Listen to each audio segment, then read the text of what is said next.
मैं एक ऐसे व्यक्ति को जानता हूं जिन्होंने जीवन भर ब्याज बट्टे का काम किया, सूदखोरी करते थे, दबंग व्यक्ति था, बिना लिखा पढ़ी के लोगों को रुपया दे देता और 10% तक का ब्याज लेता। उस आदमी की बड़ी साहूकारी थी, उस गांव का पशु बाजार उनके पैसे से भरता था, जिसको जितनी ज़रूरत उतना देता, और दबदबा ऐसा कि ब्याज समेत लोग रकम लौटाते थे। लेकिन आपको क्या बताऊं, अनीति का फल तो बुरा होता ही है। वो आदमी पैरालिसिस के अटैक से अपंग हुआ और 2 वर्ष तक वेदना झेलते हुए मरा। उसके मरते ही उसकी सारी संपत्ति लोगों ने हड़प ली, क्योंकि लिखा पढ़ी तो थी नहीं। जिसके पास जो रकम सब उनकी हो गई, और उनकी धर्मपत्नी 10 साल तक बिस्तर पर पड़ी रही, गठिया बात की शिकायत ऐसी कि हाथ पांव सीधे नहीं होते, और आखिरी के दिनों में बेडसूल के साथ साथ पैर की हड्डियां टूट गई, गल के तड़प तड़प कर मरी। उनके बेटों ने बताया कि महाराज जी, मेरे पापा को सबसे ज़्यादा प्रेरणा मेरी माँ देती थी और हिसाब किताब भी वही रखती थी। लाखों करोड़ों रुपया जिसने बाजार में दिया और उल्टे सीधे तरीके से व्यापार करके पैसा कमाया, लोगों का खून चूसा और ये कष्ट भोग करके गया। कि बेटे कहते थे, महाराज जी हमने पापों का फल देख लिया, हम नहीं चाहेंगे कि ऐसा काम कोई करे। बाल बच्चों के लिए उनने इतना पाप कमाया, पर बाल बच्चों के काम में उनका पैसा बिल्कुल नहीं आया।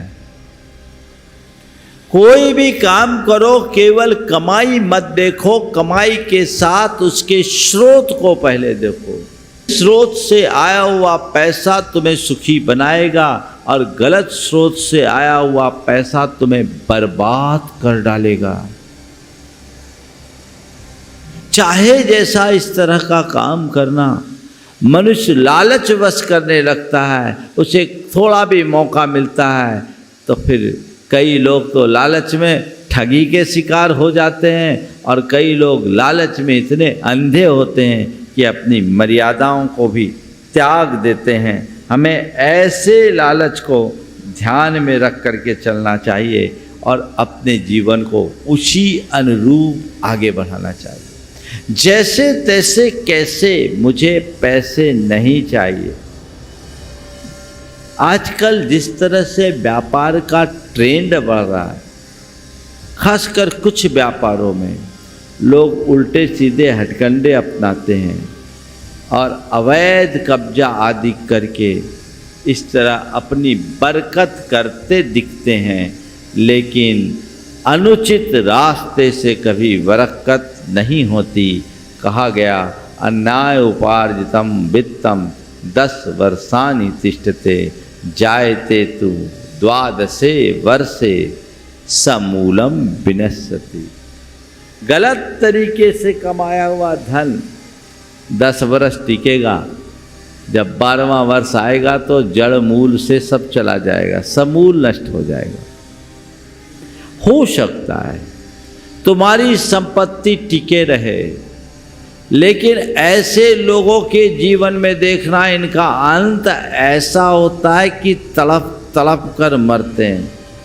मैंने ऐसे बहुत सारे लोगों को देखा है जिन्होंने अपने जीवन में घोर अन्याय करके धन कमाया, अनीतिपूर्वक धन कमाया, लोगों का शोषण और अत्याचार किया, तड़प तड़प कर मरे हैं, बिस्तर पर पड़े हैं। न उस समय बच्चे काम आते हैं, न परिवार काम आता है, न संपत्ति काम आती है। सब मुंह ताकते खड़े रह जाते हैं। अपने द्वारा बांधा हुआ पाप व्यक्ति को खुद ही भोगना पड़ता है। इस बात को ध्यान रखो। एक बात सदैव ध्यान रखना कि तुम्हारे द्वारा जोड़ा गया पैसा यहीं छूट जाएगा, पर उसके साथ जुड़ने वाला पाप न जाने कितने भवों तक तुम्हारा पीछा करेगा। इसलिए पैसा कमाना है कमाओ, पर अनैतिक रास्ते में पड़ करके कभी मत कमाओ। आज की बात का सार यही है, लोभ मुक्त जीवन नहीं हो कोई बुराई नहीं, पर लोभांध होने से बचने की कोशिश करो।